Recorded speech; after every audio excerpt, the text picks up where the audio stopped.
right, business communications. We are going to start studying how to actually go about writing our business writings.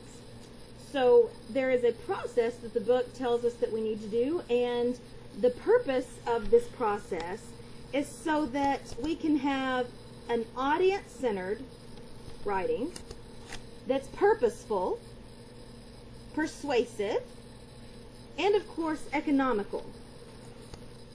We're going to talk about these different aspects as we go along, but first let's discover what the actual process is. To write business communication, we need to do three things. You need to pre-write, and then you actually write, and then you revise. If you read your textbook the other day, there is a scenario that we're going to discuss now, and kind of keep that in mind as we're going out this process. Let's say that we own a popular McDonald's franchise. At rush times, we face a problem.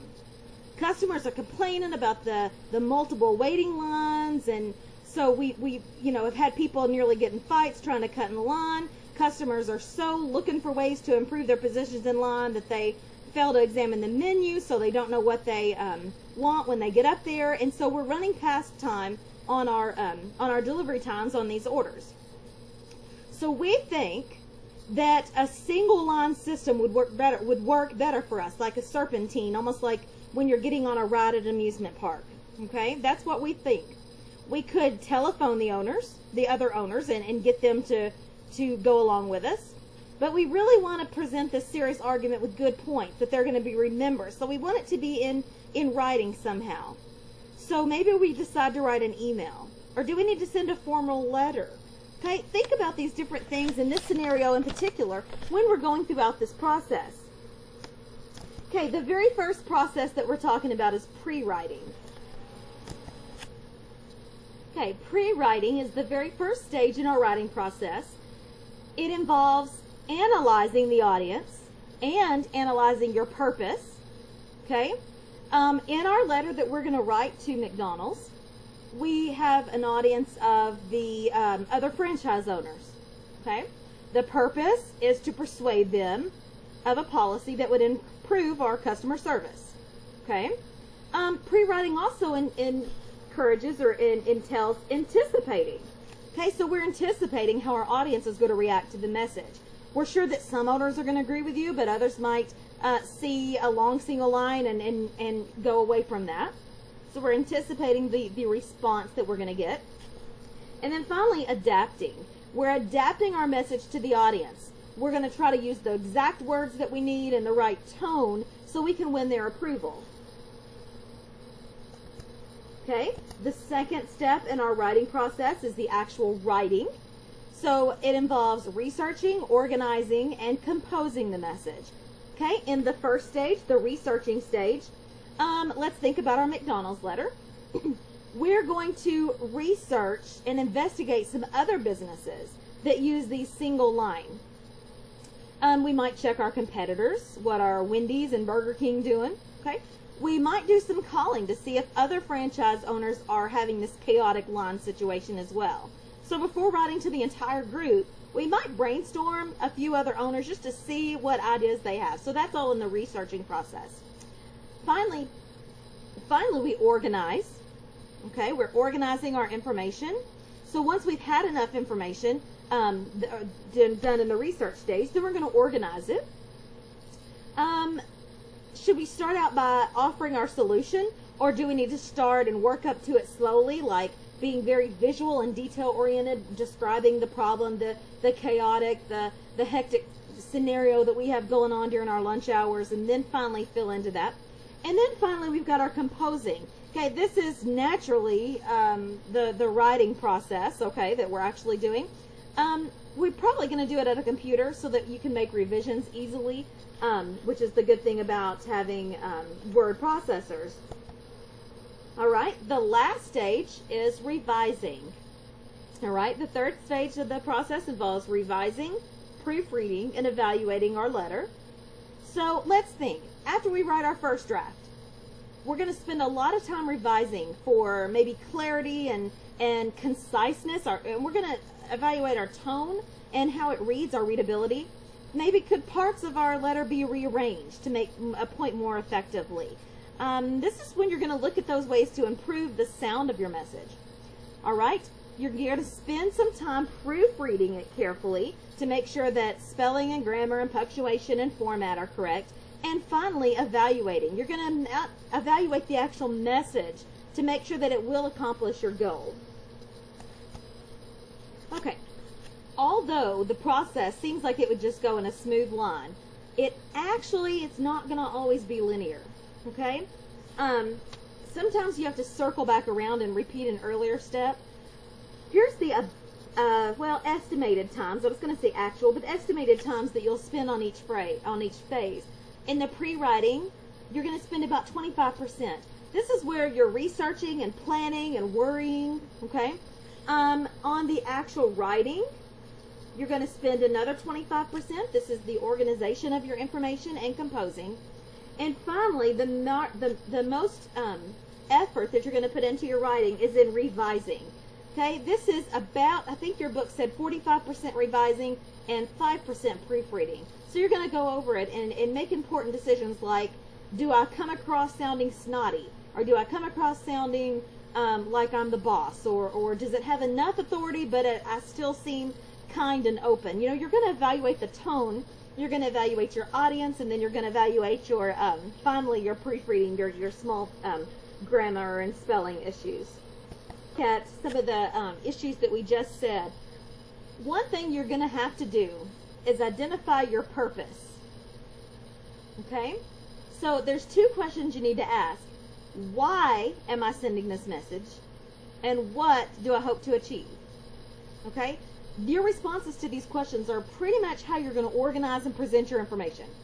Your message can have a primary and a secondary purpose. Okay?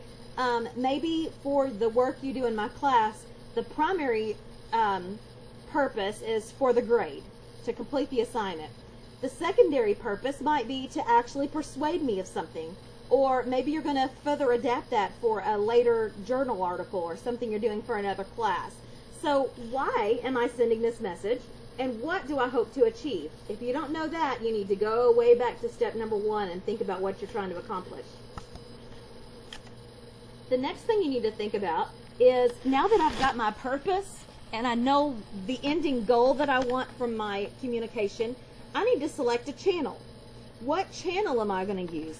In this day and age, we have so many fast channels of communication, technology-wise, but they're not always the best that you can use, okay? So think about this when you're selecting a channel. The importance of the message. How important is it? Is it something I could just send via text message, or is it something that I need to send and I could just leave a voicemail that someone might get back with me next week? You know, how important is this? The feedback, the amount and the speed of feedback, and basically the speed of it, I guess. How fast do you need feedback? If it's just a simple, quick question, then why don't you just get up from your office and go to their office and ask them? Or pick up the telephone and ask them on the telephone. Maybe if you're personal friends with them, just send them a quick text that you know. If you need immediate feedback from someone, you won't want to do something like direct mail. Or even email a lot of times. People have gotten to where they don't check their email as much. Permanence. Okay? Do you need a permanent record of this? If it's a serious situation, or if it's a confrontation of some sort, or if you're going to have to handle some issues that you need in permanent writing, then it needs to be just that. It needs to be in writing. So you don't want to do a voicemail or a even, you know, I hate to say it, but even like an email, because those things can be altered. You can have a permanent record of an email, and I guess that's okay, but I can still see where someone might alter it and try to pull that off as the original. So if it needs absolute permanent record, I would type it out and print it out, and that way you have, this is exactly what I sent them, stamp it sent, and that way you can have it right there. The cost, okay? Obviously direct mail is going to be very expensive when you consider the ink, the paper, the envelopes, and the stamps. Things like text messaging, email is relatively free. Voicemail, if you just have a phone and you call them. Web chatting is free on some channels, so that's things to think about. The formality. So how much formality is required?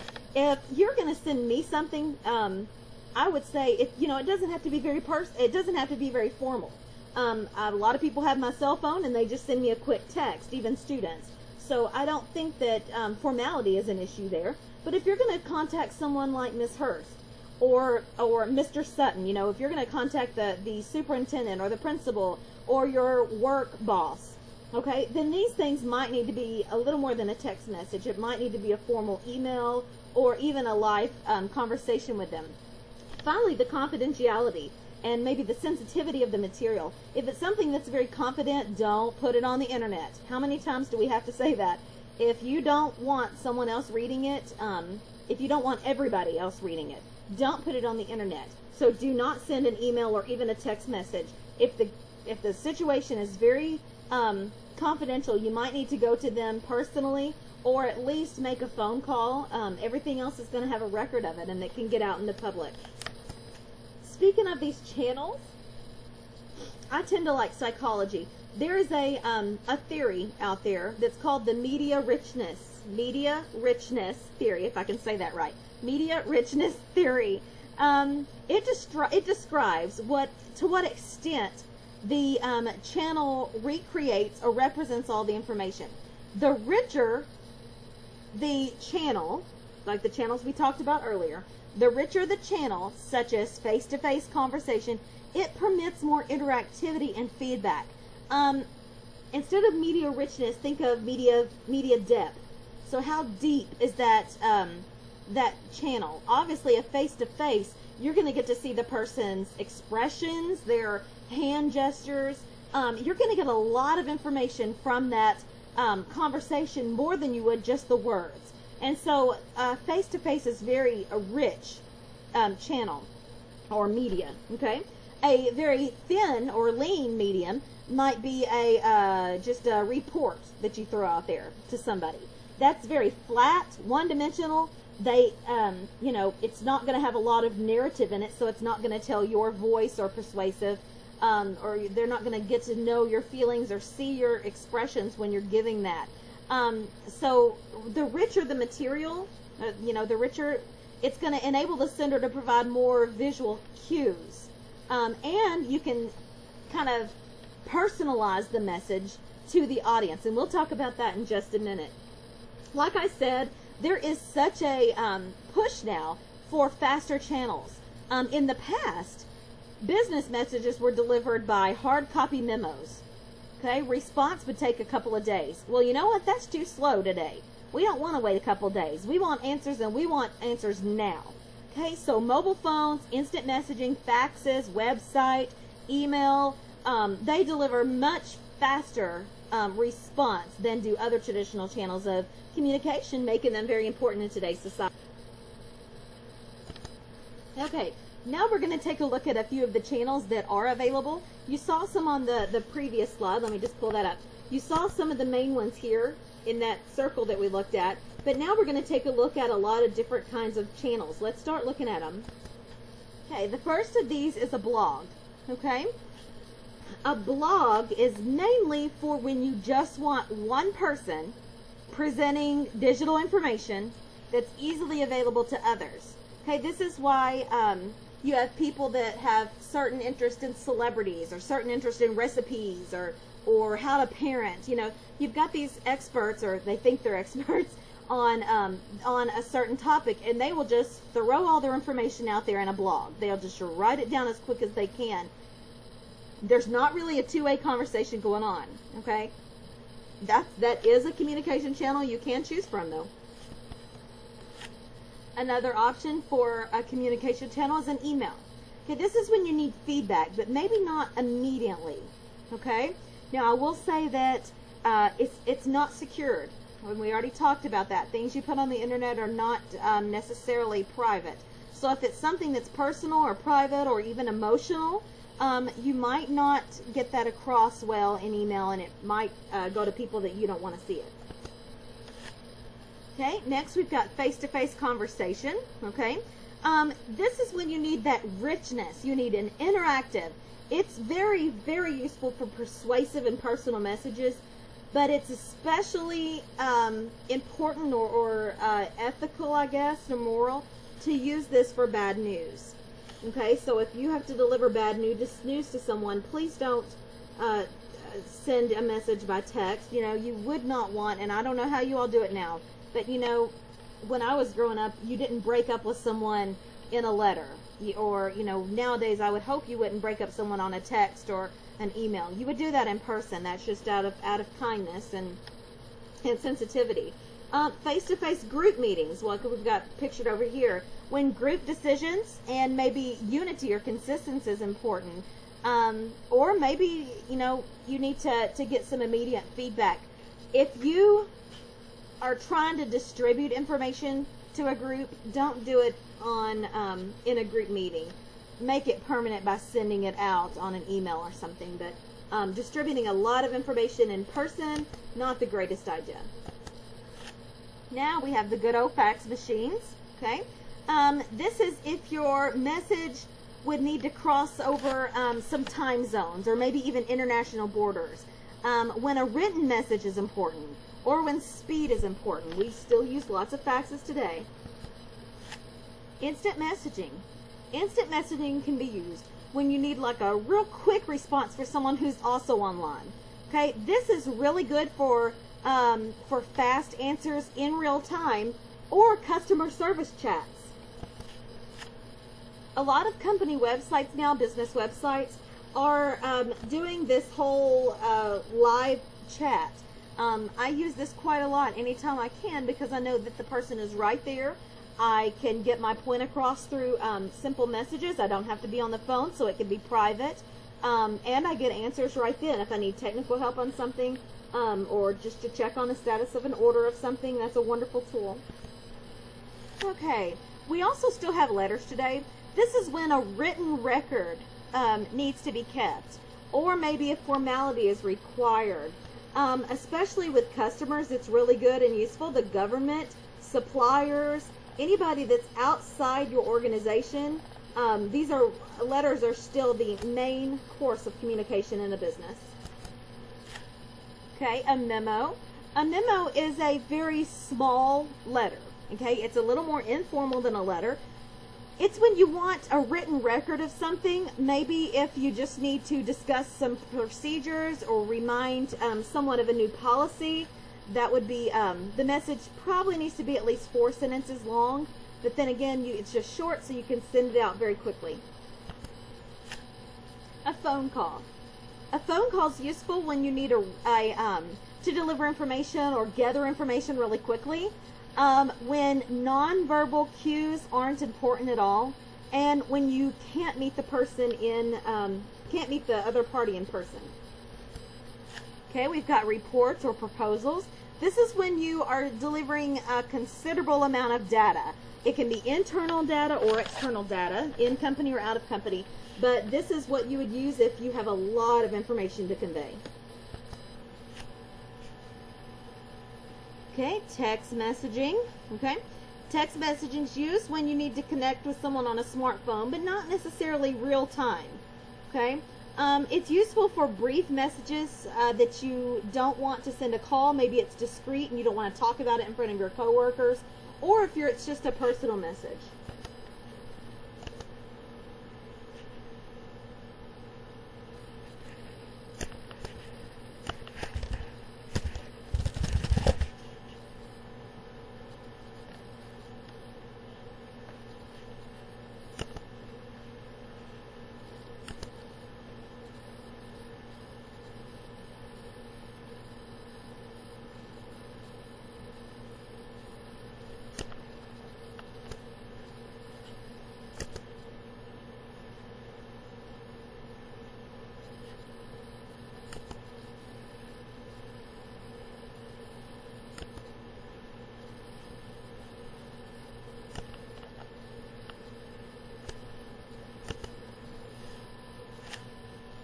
Okay, sorry about that. I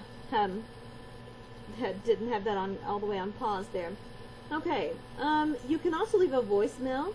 Voicemails when you want to leave maybe routine information or unimportant information that they can just respond to when convenient. You know, call me back when you get a chance. It might be even next week, but they'll get back with you that way. We have video conferencing or audio conferencing.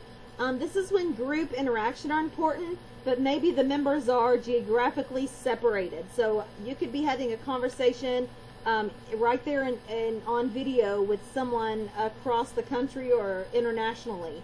But you need a group consensus, so you have to meet all together, and this is a way you can do that. Finally, you can use a wiki, okay? Wikis are information that's made available to others, like Wikipedia, but however, it is very collaborative because other people can add, remove, or edit the content that you create. So be very careful with using wikis. So as you've seen, we've gone through each one of these. These are the different channels that you can use. Okay, with whatever medium that you choose, whatever channel you choose, there's a couple of things you need to know about. Profiling, okay? Profiling your audience. How much time do you give to actually visualizing your audience? Can you identify with your audience? Okay, there's such things as a sender focus and an audience focus. This is all about you. This is all about them. So let's look at the difference here in just a couple of them. We'll do this bottom one. We are proud to announce our new software virus checker that we think is the best on the market. So that's very sender focused. That's me, I, we. Okay? To change that around to it's more audience focused, now you can be sure that all your computers will be protected with our real-time virus scanning. So it's all about you and your computers. Okay? That's just a simple example, but I'm hoping you get the idea there. You know, I think we do this anyways, because if I gave you a lesson, or maybe even just a poem to read, let's say I give you a poem to read.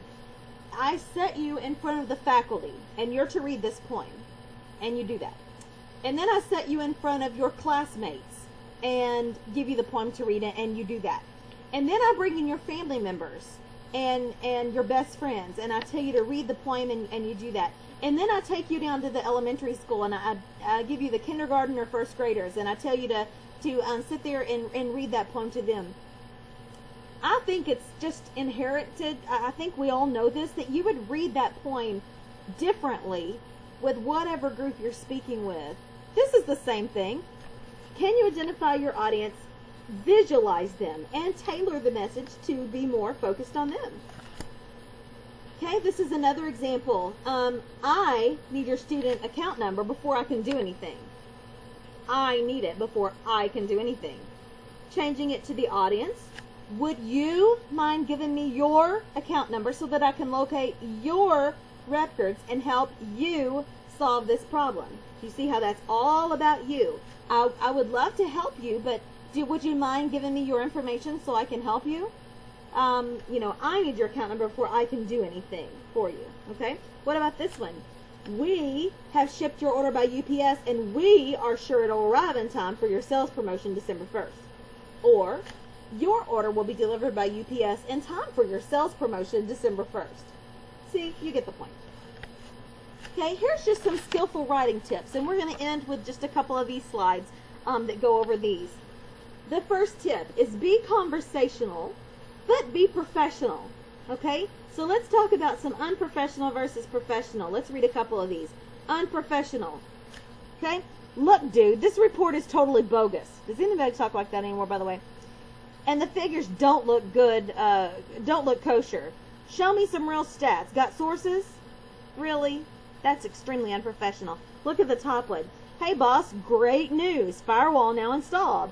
By the way, check me out with the, check with me before popping the news. That's silly. Here's some better ways, obviously, of doing that, and I'll let you read those. There is a way professionally that you can be conversational, but not overly professional, overly formal. Okay? Let's look at this one. All employees are herewith instructed to return the appropriately designed contracts to the undersigned. Really? Okay, all we need to say is, please return your contacts to me. So don't feel like you have to say it in an overly formal way. Another tip, be positive. Okay?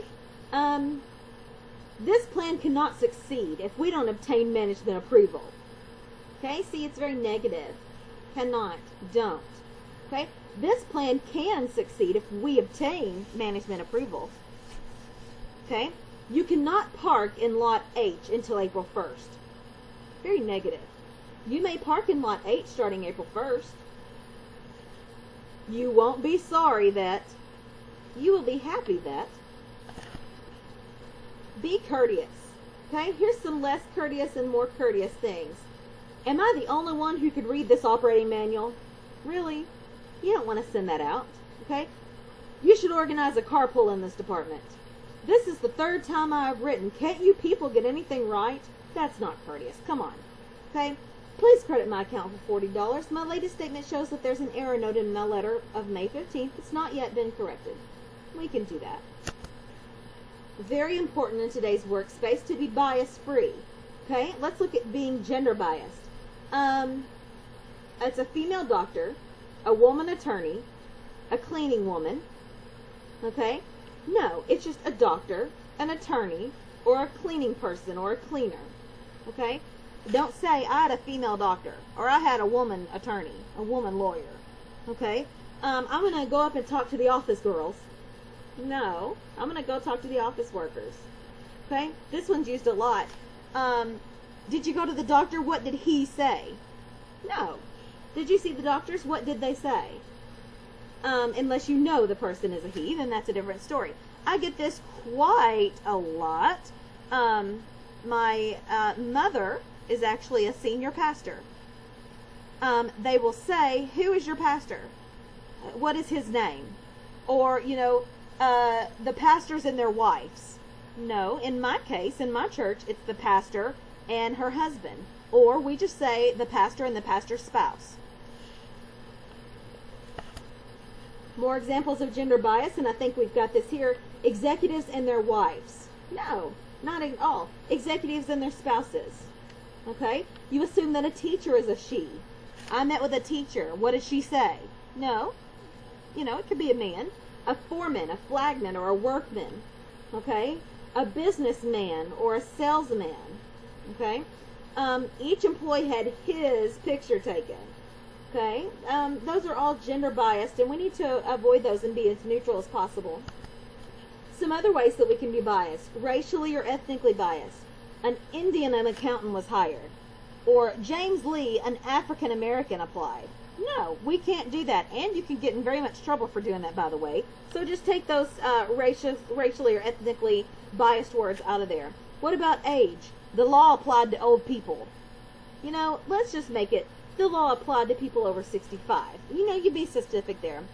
Sally K, 55. That's her age. A spry old gentleman. A little old lady. Okay? Really? Just say it.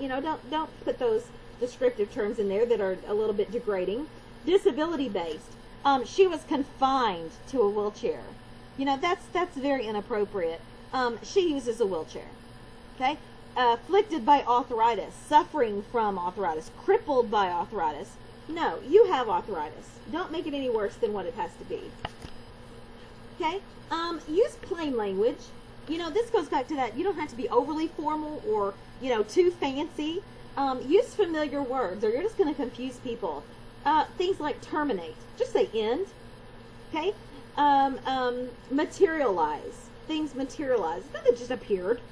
I'm going to interrogate the audience. Just question them. Okay? Corruption agency needs letters of recommendation, and we were wondering if you would write one for us. Of course, I would be honored. Thanks. Thank you.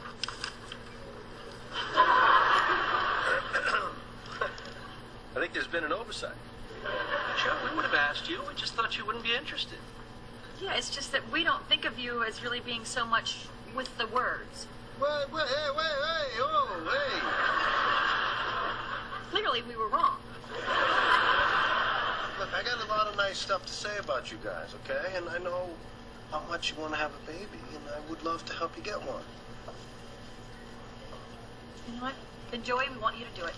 Thank you. All right, let me see how I'm going to start. Dear baby adoption decider people. So excited about your letter. What you working on? Oh, Monica Chandler's recommendation. I want it to sound smart, but I don't know any big words or anything. So.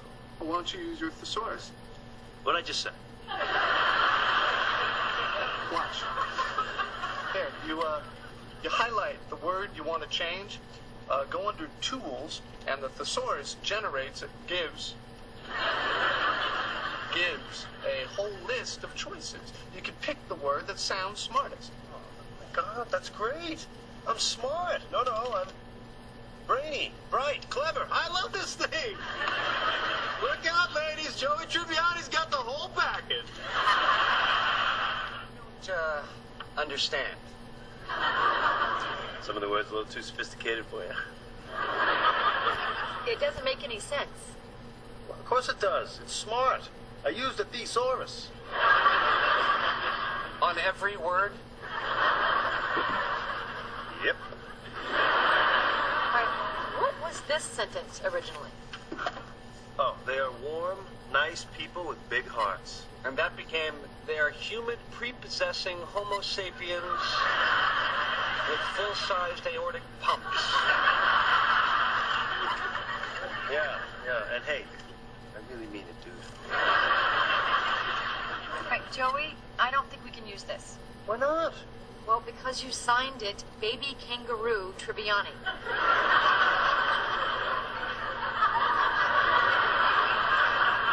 Hey, why don't you stop worrying about sounding smart and just be yourself?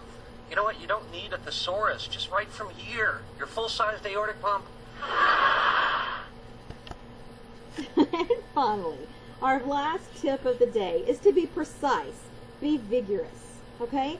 These words over here are very dull, very imprecise, and let's try to get them more precise. A change in profits. Well, let's say that we want a 25% hike in profits, or we had a 10% plunge in profits. Be visual, okay? Be descriptive.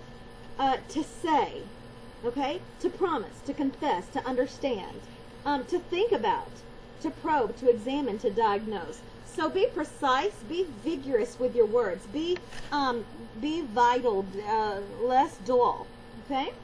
All right, so these are just some tips for writing, and you're going to have some extra